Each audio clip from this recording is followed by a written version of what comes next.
Let me take you back a few summers ago. I was 16 and had just finished an incredibly tough exam period. I was burnt out from all that studying and ready for a break. It was the start of summer, a time meant for celebrating all that work and making unforgettable memories. But I had different plans. With my new gaming PC as my prized possession, I retreated to my room, shutting myself off from the outside world. Over the next 10 weeks, I would embark on an unstoppable gaming binge. I became a nocturnal creature, waking up well past noon and gaming until the early hours of the morning. Sleep was merely an inconvenience, an interruption to my gaming marathon. Time lost all meaning, and I would only take breaks to refuel with junk food and rush to the bathroom. My appearance began to mirror the neglect I showed myself. My skin went pale from the lack of sunlight, my hair grew disgustingly long, and the bags under my eyes were a constant reminder of my sleep deprivation. I was so down bad that Discord nerds became my only friends. We bonded over our destructive habits and talking shit about everybody else. We'd see them enjoying their lives at parties and on social media and say, haha, look at those idiot chads and thoughts.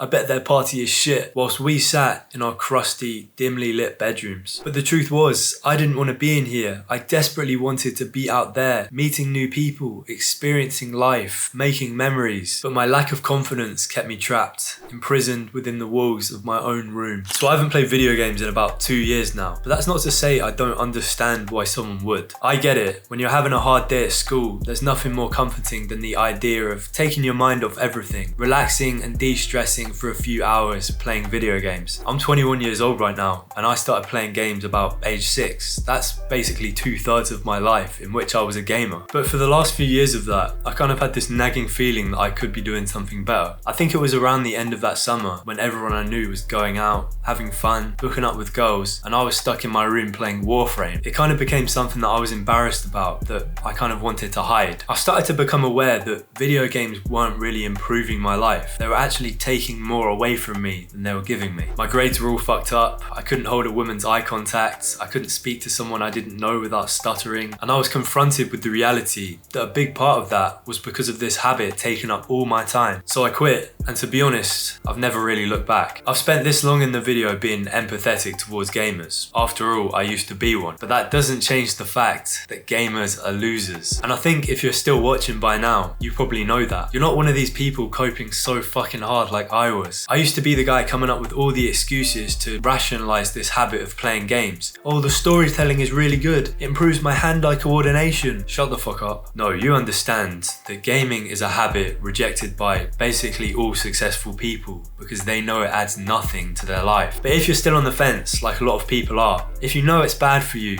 but you're still kind of tempted to play sometimes, let me just reiterate why you're making the right decision to quit. Let me just give you that little bit of extra motivation, King, so you can see through this decision. So here's 5 reasons why I had to quit playing video games. So this first one is kind of an unfair reason, but the world we live in isn't always fair. There's certain things, as much as we'd like them to be different, as much as we wish we could change them, we're not going to be able to. So we can sit there and complain like a bitch, or we can adapt to it. And the harsh truth is, video games are unattractive. So there's a certain amount of stigma attached to the hobby of gaming. There's this stereotype that gamers are emotionally unstable basement dwellers. Like, let's be honest, if a girl finds out you're a gamer, she's not going to be impressed or turned on by it. She's going to think you're an undisciplined loser. Do you know what most people think of when they hear the word gamer? It brings to mind this image of a fat, sweaty neckbeard who hasn't seen his own dick in years. Or some guy with really bad posture, giving off school shooter vibes. And whilst every gamer on the planet isn't necessarily going to conform to that stereotype, you got to admit there is some truth in it. Gaming is not necessarily conducive to a healthy and hygienic lifestyle. Guys who make a habit out of gaming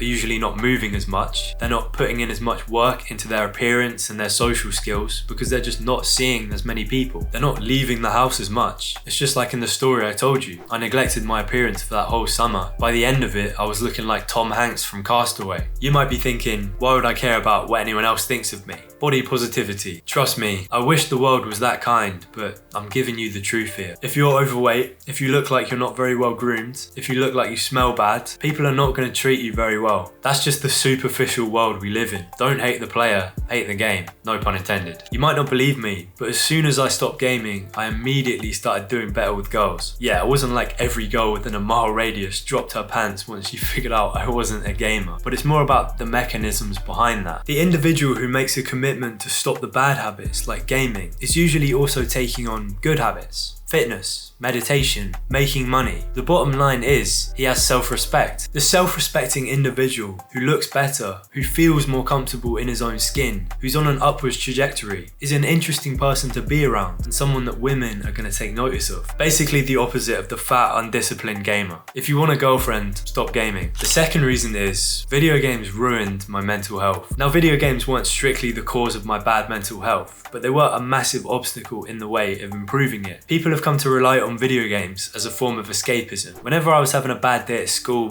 or wasn't happy with myself, I always found relief in escaping to this exciting virtual world where I was the hero. Actually, that's a lie. In every RPG, I would be playing the character who's like punching everyone, who takes no shit from anyone. But the irony was, in the real world, I was getting bullied and walked all over in school. The problem with all this escapism is, when you log off, the problems haven't gone away. They're still there and they're probably getting worse. It's like the homeless junkie who's refusing to acknowledge how bad his situation is or think of the long term. The only thing he cares about is his next fix. Gaming is just the world's most fun distraction. In addition to that, if you actually are depressed or have a mental health condition, something like that, the lifestyle choices that go hand in hand with gaming, not going outside, not sleeping properly, they're not going to help with that. They're going to make the symptoms worse. I just know there's going to be some guy that watches this and says, oh, but video games are fun. I don't play them too much and I enjoy them, so they're good for my mental health. Do you know what's fun for me, bro? The type of fun that doesn't disappear as soon as I log off the computer.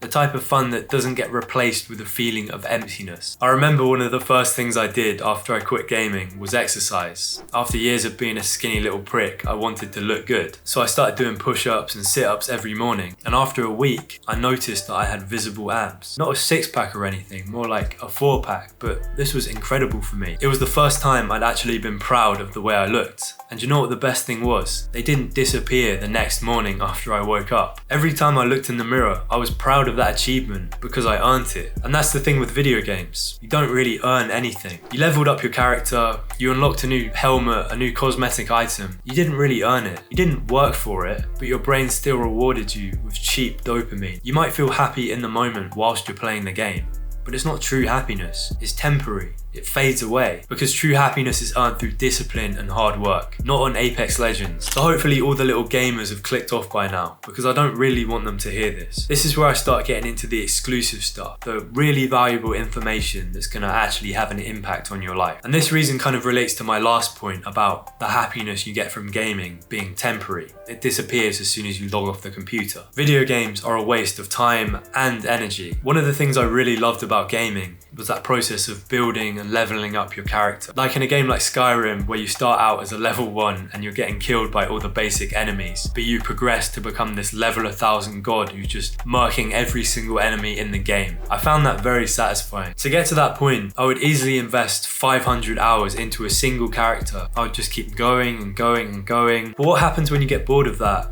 Or you finish maxing out that character? You either start the whole thing again or move on to a different game. You invested all that time, but you have nothing to show for it. In business terms, it's a low ROI activity. You don't get a return on investment for your time. And I know there's gonna be this one guy who brings up esports as if every single gamer is a professional esports player earning millions. Let me tell you something you probably didn't know. Do you know how difficult it is to get into pro football or soccer? Statistically, you have an easier chance of becoming a pro footballer than a pro esports player. Even if you are naturally talented at games, that doesn't mean it's just going to be like a hobby. Esports players are all in, they're 100% committed. Most of them look like they don't even enjoy gaming anymore. But that's not the point I'm trying to make. I want you to consider something. If you're capable of investing hundreds of hours into a character, why not make that character yourself? I know that might sound crazy, like making money in GTA is not the same as making money in real life, but why not try and gamify your life? You've kind of proven already that you're able to invest a lot of time and energy into a single focused activity. You've proven that you're capable of that kind of commitment. So why not direct that energy towards creating an online business? Like for instance, this summer, I'm using the time and energy I would have spent on gaming to grow my YouTube channel. And the difference is my return on investment doesn't disappear when I log off the computer. I'm actually growing a profitable business. I think it genuinely helps to think of it like a game. Gamification is a well-known, effective tool. Companies will pay someone to introduce infuse game mechanics into their business to motivate employees. And it works. It's like it scratches a particular itch in our brain. Just like I was addicted to leveling up my in-game character, I became addicted to my gym progress, addicted to my biceps getting slightly bigger, all the compliments that I would receive. All that reward and achievement you get from games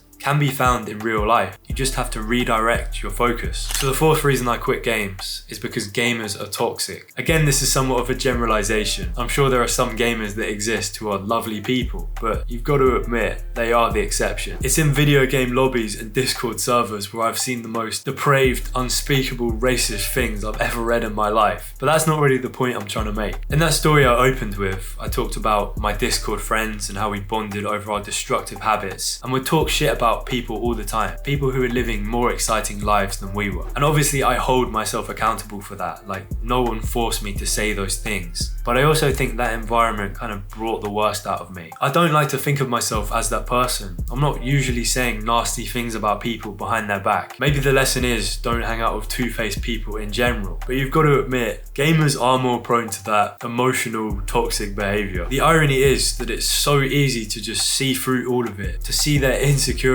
We know gamers are more likely to be fat, to have unresolved mental health issues. It just shows a complete lack of self-awareness. It's just a group of insecure people bringing out the worst in each other. And the funny thing is, I didn't actually have too much in common with those people. The only thing we did together was game. Even back then I could kind of sense I was on a different path to them. So when I quit gaming, we didn't even talk. And after that I discovered the value of finding friends through positive outlets like the gym and martial arts. And the difference between gaming and hobbies like that is that you're bonding with other people over the process of improving yourself, of getting in better shape, becoming a more well-rounded individual. Usually when you tell your toxic gamer friends that you're trying to better yourself, they just make fun of you. They ridicule you because they're insecure and they want to keep you on their level. But relationships formed in the gym are based on mutual respect. You're both out here trying to better yourself. You're not going to get mocked for trying something new or working hard. Ultimately, you want friends who are going to push you to become better, who are going to create that positive space for you to grow, instead of a toxic space. And I just didn't find that through video games. So this final reason is probably the most important one. It played the biggest part in getting me to quit. And that's that video games stopped being fun. So I know that kind of sounds like a subjective thing. It kind of sounds like I'm saying I got bored of video games as an individual. But this is bound to happen to everyone at some point. As I mentioned before, video games manipulate the dopamine system. And the dopamine system is designed to help us form good habits that are going to increase our odds of survival. Like when you eat a piece of fruit, you're rewarded with dopamine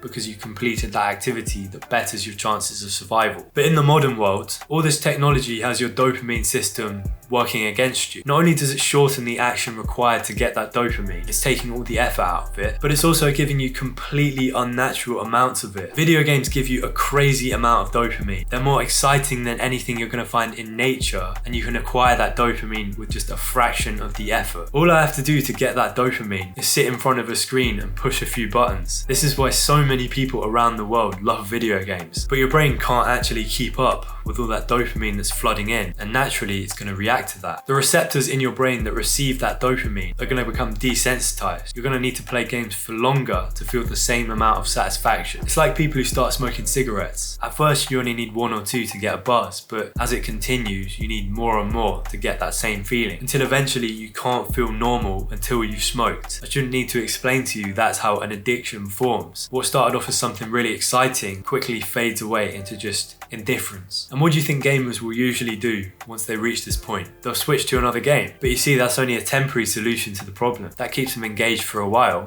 but eventually it's going to happen again. You might come at me with this excuse that, oh, I don't mind switching games, I don't like playing the same game all the time anyway, or I'll just play with friends, that'll make it more interesting. I don't think you understand how bad this problem is. The sinister side of this is that if video games are supposed to be the most exciting form of entertainment, where you get to live an entirely different life, be whoever you want to be within a game, if they've somehow become boring, then how are we supposed to feel about the normal everyday activities? Sitting down and reading books, going for a walk, spending time with your family. You see, you're not going to be able to handle those things anymore. They're just not going to be stimulating enough. Just doing those normal things is going to feel so boring by comparison that it feels like a form of mental torture. That to me is a miserable existence. And to be honest, that whole idea really scared me. That through this habit of video games, I was literally reducing reducing my capacity to feel happy. That is super disturbing. So after watching a few videos breaking down this deeply disturbing idea, that was enough to get me to stop. And after that, I started learning mindfulness and how to enjoy the present moment more, and everything got better. My mental health cleared up, my sleep got better, but honestly, the best thing was the newfound appreciation I had for the quiet moments of life. Things like sitting down and reading a book, taking a walk, even eating a sandwich. Now this is gonna sound really weird, but at the peak of this, I would literally go to bed excited to have breakfast the next morning, like the particular type of cereal I was gonna eat. Because as I said, I had this newfound appreciation for the small things in life, the things that we usually take for granted, because that is how good life can become when we ditch habits like gaming. Just something to think about. Click here to watch this video right now. I promise it's going to improve your life in some capacity. Stay sharp, stay ahead. I'm out.